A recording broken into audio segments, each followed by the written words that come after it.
como o League of Legends se tornou imortal, né? Como o LoL ainda não morreu. E eu vou usar aqui a legenda do Google porque o vídeo é em inglês. E eu dei uma testada e eu achei boa. Carrier can use that. Rumble will be picked up here. Look at it come in. Here comes your initiation. They're right through. Why is League of Legends so dominant? This Titan came out almost 15 years ago, and it still has more viewers and players globally than almost any other. But what's odd is that League's creators weren't developers, and the game they made in the beginning was far worse than their competitors. But Riot knows, and the game eu jogava isso, meu Deus. game they made in the beginning was far worse than their competitors. But Riot knew something everyone else didn't. And it started when they found themselves playing Warcraft 3. To this day, Warcraft 3 is considered one of the most beloved games of all time, creating a real-time strategy experience to rival greats like StarCraft and Age of Empires. But Mark Merrill and Brandon Beck weren't booting up Warcraft to play an RTS. They were playing a fan-made mod agora que eu reparei, né, o sobrenome do cara é Beck. that changed one of the maps from an RTS game mode into something fresh. A team-based top-down game with just one character and abilities. The goal of the mode was to destroy the other team's ancients, hence the mod being named Dota. Now, Dota wasn't the first MOBA ever created, but this is where the genre's identity was really formed. You had lanes, towers, waves of minions, leveling a champion, farming for gold, and so much more. It's baffling how many of the MOBA staples came from Dota. The game just kept evolving. Different versions and mods of Dota came out, and the community settled on a final version, O jogo era insano. Dota All-Stars. But just like all other games that began as mods, it was extremely inaccessible. First, you had to buy Warcraft 3 for $60. Then you had to navigate the custom browser to play Dota All-Stars. Mano, o Dota era basicamente um modo custom, um mapa criado pela comunidade, né, por uns caras ali, que era um tipo de jogo, entendeu? E daí ficou tão popular que teve um certo momento que era mais popular que o próprio jogo em si, sabe? And because the game mode was exclusively multiplayer, the only way to set up games was through an online forum or searching servers for a full lobby. And after all that work trying to find a game, the load times were beyond hellish. But even with all these issues, players loved Dota, and two college roommates knee-deep in the game set out to unshackle the... Mano, aqui, a jogada de gênio deles foi que eles lançaram o LoL num estado que, mano, era paia o jogo, só que eles lançaram logo. Por quê? Porque o Dota ia ser lançado o Dota 2, e tava naquele interregno de tempo que a galera tava querendo um jogo novo, mas os caras, eles estavam polindo tudo do Dota 2, porque quando ele saiu já era um jogo bem feito, sabe? Aí os caras só falaram, não, mano, a gente vai pegar toda essa player base que tá afim de um jogo novo e trazer pro nosso jogo. The game from Warcraft 3. Porque o MOBA ficou muito popular. Take this inaccessible yet popular game and release it as something new. But there was a problem. The two friends weren't game designers. They were both business majors from USC. They had passion for games. And we were early members of lots of online game communities, whether it was Dragon Realms in Brandon's case, or Ultima Online, EverQuest in my case. But no experience making them. So they began hiring talent to help them bring their vision to life. A new Dota, which they called Onslaught. The newly found studio, called Riot Games, was established in an old converted machine shop under an interstate overpass. Humble beginnings, to say the least. To help achieve their vision, Merrill and Beck hired 5 permanent team members and some interns, including Steve Ginsu Feek, one of the original... Alguém isso aí, que até hoje tem o nome do item por causa dele, que era o cara do Dota, né? Designers of Dota All-Stars. Feek, like the founders, was excited about building a MOBA game unconstrained from Blizzard. So with little experience in development, or teamwork for that matter, Riot Games worked for hours to create a project that they could show at the 2007 Game Developers Conference in San Francisco. Some of the team managed full-time studies on top of 40-hour work weeks, scrambling to put together something presentable for the conference. But something sat on the shoulders of Merrill and Beck. Building a new Dota wasn't their only focus. Studying business had given these founders a totally different perspective than the rest of the gaming industry. And Riot's two founders wanted to do something unheard of with their game. They wanted to give it away for free. How can you make money with such a stupid idea? And how can you not make money with such a brilliant idea? This wasn't a thing. Mano, isso aqui foi uma jogada de gênio, mano. Tipo, eles monetizarem o jogo através das skins. Mano, papo reto. In North America or Europe. At the time, you bought a game at full price, played it, and then bought another one. But in Asia, it was totally different. Most games like MapleStory were released completely free, making money through in-game purchases. This was partly to combat widespread piracy in Asia. Look at me, sure. I'm the captain now. But it also had some massive implications. Price determines demand for a product. Games with the high price tags have a natural barrier to entry, limiting your player base. But free-to-play games don't have this problem. They maximize demand by minimizing the price to 0. This was Morreu and Beck's idea. They looked at Dota as a live service instead of a modded product. They knew there were thousands. Mano, eu nunca conseguiria ter começado a jogar LoL se o jogo não fosse gratuito, sabe? Porque eu era criança, eu tinha 14 anos de idade e minha mãe não me dava dinheiro pra gastar em jogo. Então, isso daí fez com que eles tivessem muito mais jogadores. Nossa, mas que rostinho lindo você tem, hein? Pra ficar mais lindo ainda, só se inscrevendo no canal, deixando o likezão, manda aquele comentário aqui embaixo e prossiga com o vídeo. Of dedicated Dota fans, but to really move beyond a niche genre, which also had a large learning curve, their game needed to be free to play. Planning on making money by monetizing in-game cosmetics, like skins. But there's just one problem. Most of North American publishers were scared of the free-to-play model, even though it was prominent in Asia. It just wasn't a proven business model in America yet, and publishers hated giving content away for free. So Riot, building a new game with an unproven business model was just too risky, and publishers were out. I hate it. I'm out. Every publisher Riot went to was confused by the concept. They would ask, where's the single player? Why is it free to play? What console will it be on? None of them understood the vision or business model. The path forward was obscure and unknown, but the O bigode desse cara é maneiro, né? publisher's lack of faith may have been the biggest blessing for Riot. Since Morreu and Beck wouldn't compromise on free to play and no publisher would back it, they decided on a different approach. They would publish the game themselves. But to do that, they needed money. Lots of it. So they went to investors. Here they found some people that saw their vision, individuals unshackled by the trends in the industry. For context, the game wasn't good at this point, nor did it have appealing assets or visuals. I come in, they have nothing. They had a wireframe, kind of. They had a design, and they had a pitch. And they started to go through their pitch, and it was unbelievable. But investors could see the business model and the gem Riot had created, now renamed to League of Legends Clash of the Fates. And they understood not only the free-to-play concept, but they understood how to bring an audience to the table to prime the pump of free-to-play.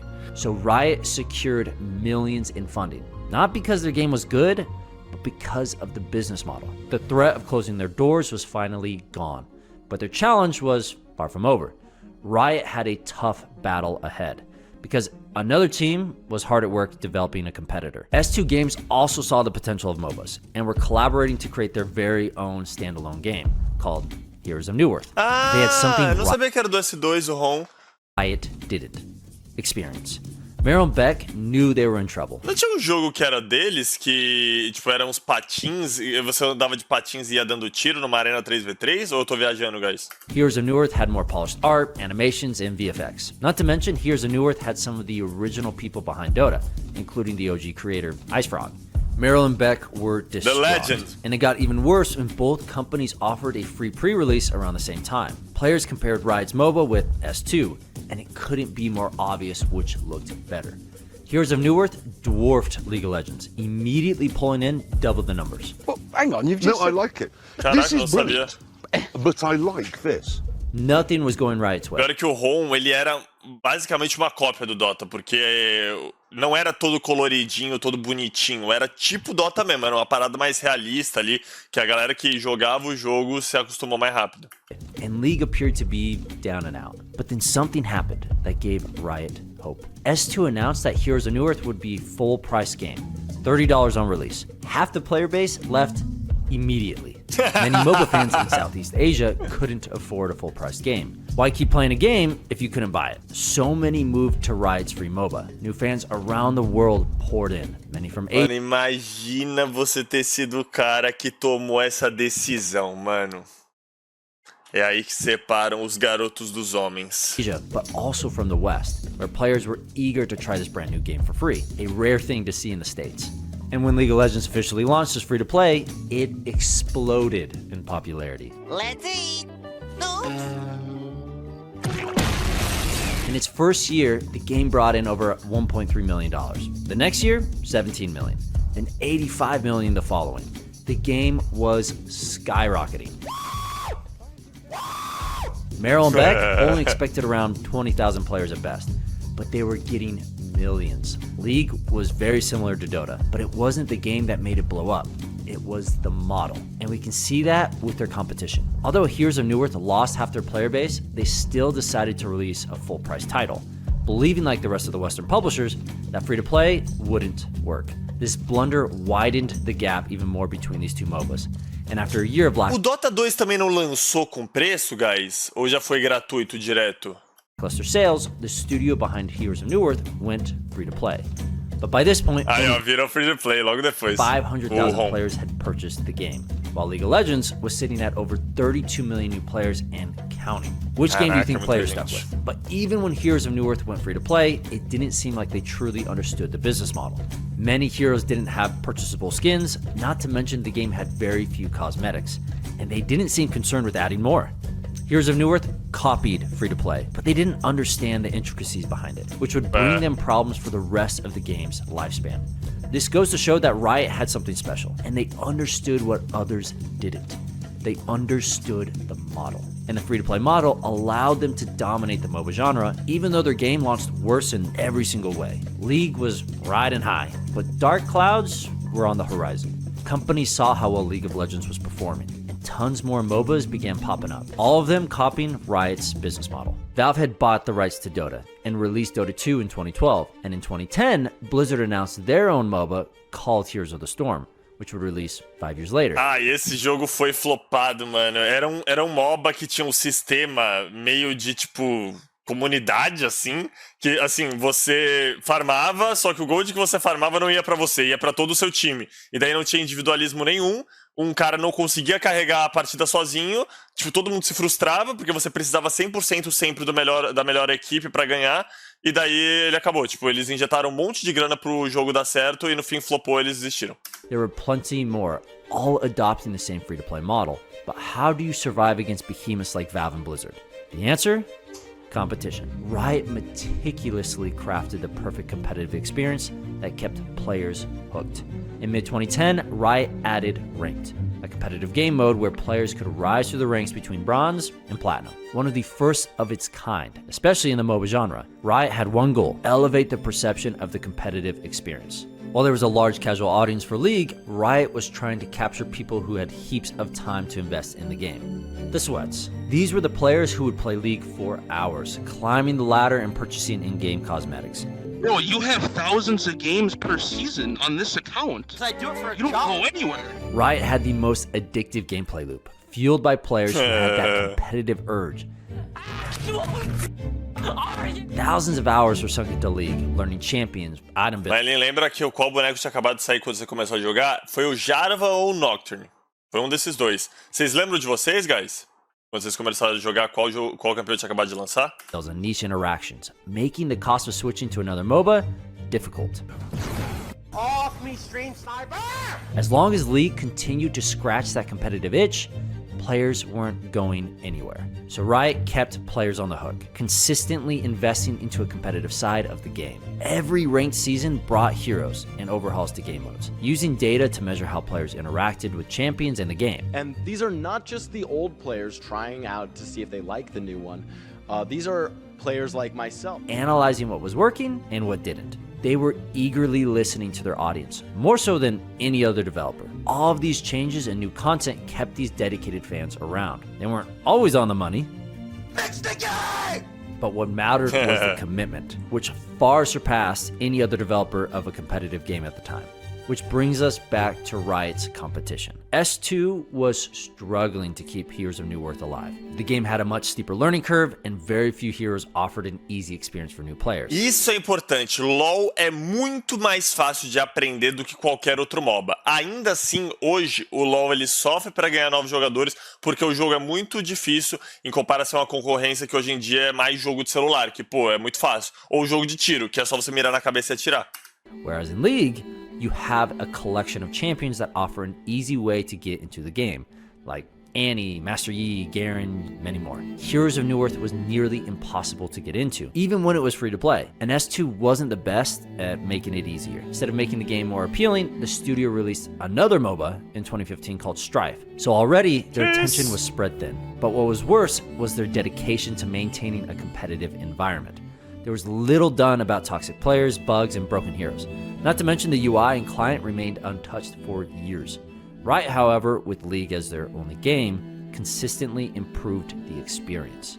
But one of the biggest differences was S2's lack of support for the competitive scene, something Riot Games was more than willing to provide. Isso daqui é cenas do primeiro mundial. E só pra deixar claro aqui, rapaziada, a Riot Games, ela perde dinheiro com esportes. Sabiam disso?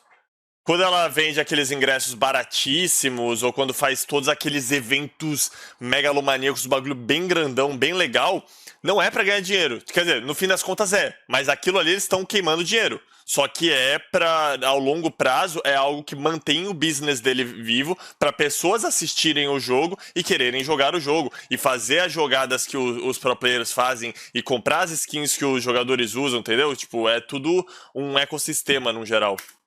Esports. É marketing.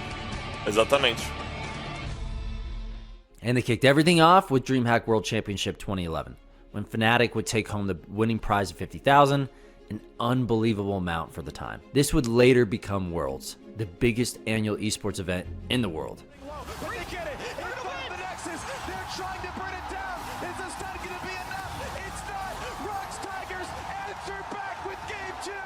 Riot was one of the first to invest into the esports events, high production values, and massive prize pools. First to invest. Brasil apareceu! Into the esports scene, big events, high production values, and massive prize pools, giving players an example to look to, which raised that competitive ceiling even further.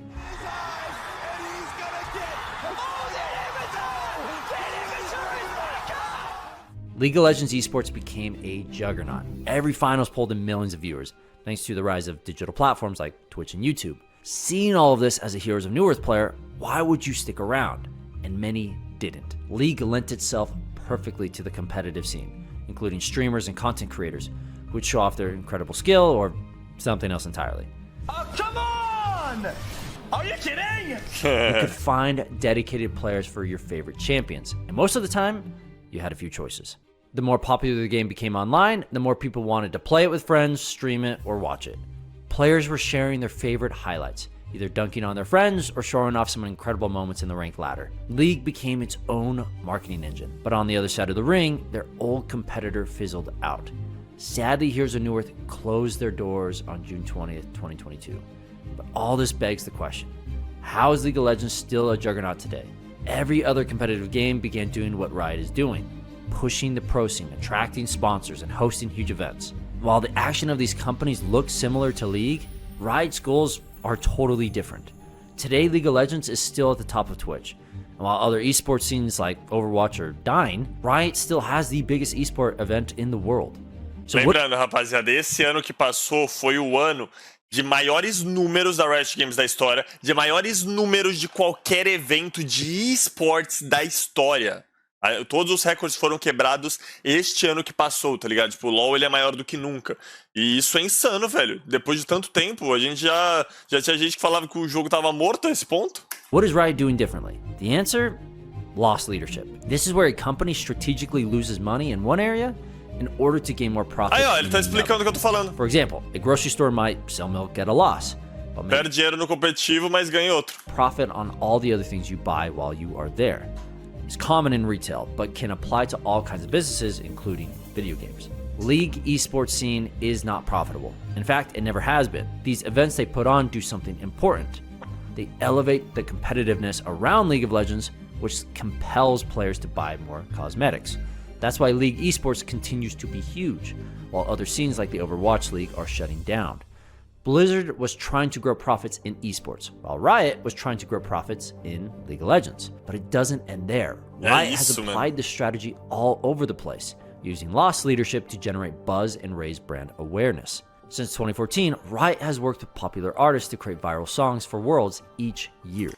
A parte da música e das séries do LoL é melhor que o próprio jogo, tá ligado? In 2014, they worked with Imagine Dragons. The next year, Nikki Taylor, then Zed, and many more. These songs garner hundreds of millions of streams, and occasionally, billions. Riot has applied these techniques to all aspects of League, from competitive events in Worlds to world building and characters with Arcane on Netflix. They even use these techniques to promote in-game characters who were falling behind in popularity. None of these viral techniques need to be profitable. Instead, they all help grow the brand. Hey, let's make a K-pop group. So we took 4 champions, we put them in a K-pop group, we gave them new looks, new skins in our game, and a lot of players who don't typically play Akali would go and flock to this. Further encouraging people to try out the game and giving existing players all the more reason to keep playing. Additionally, these marketing ventures have brought in new generations of League players. People are exposed to all these viral songs or shows and are intrigued to try playing the game. People who never tried League of Legends, pick it up. These were... A pessoa que assistiu Arcane e foi jogar LoL por causa daquilo nunca se decepciona tanto, tá ligado? Crazy business moves, but they paid off. Que eu amo LoL. Riot is focused on keeping the League brand fresh and appealing. And the best part, the strategy isn't a fluke. Riot has done the same thing with their new IP Valorant. Viral songs, high-budget animations, and huge esports events. Valorant isn't as globally popular as League, yet, but it's providing the same brand perception, and it allows the game to stay fresh and appealing, and has even provided some opportunities for cross-promotion, with Arcane cosmetics being found in both League and Valorant. Riot Games are possibly the best marketers in the gaming industry. They know what keeps players coming back, and they know how to keep people talking about the game. All of this shows that it's not about the game itself, it's about the model and the brand you're building around the game. This is why League of Legends will never die. Do you know what else will never die? Super Auto Pets. Don't let the title deceive you. This is one fun... Vai tomar no cu, velho. Ad de jogo de pet, pô. Tá, mas é isso, rapaziada. Gostei bastante, mano. Foi legal que a gente até meio que previu o que ele ia falar no fim do vídeo antes de chegar lá, né? Mas a resposta dele foi justamente esse jeito que eles trabalharam com marketing, mano. Que legal, né, velho? É doideira, porque, tipo, uma pessoa que não manja dessas nuances, às vezes não repara que, pô, os caras não estão ganhando dinheiro com o ingresso que você paga lá pra assistir o CBLOL, pra assistir o Mundial, enfim, qualquer evento. É tudo pra manter o jogo relevante, e eles fazem isso magistralmente, mano. Vídeo bom da porra. E a legenda tava boa, né, guys? Tipo, isso daqui foi legenda própria, traduzida do YouTube, e eu não vi nem 10 palavras erradas, se pá, mano. Tipo, eu tava acompanhando a legenda ali pra ver se a tradução tava boa, e, tipo, quase tudo assim tava perfeitinho, cara. Tava bem bom, tava ok. Poder da inteligência artificial, mas maneiro, né? Porque permite a gente que assista a esses vídeos gringos com legenda.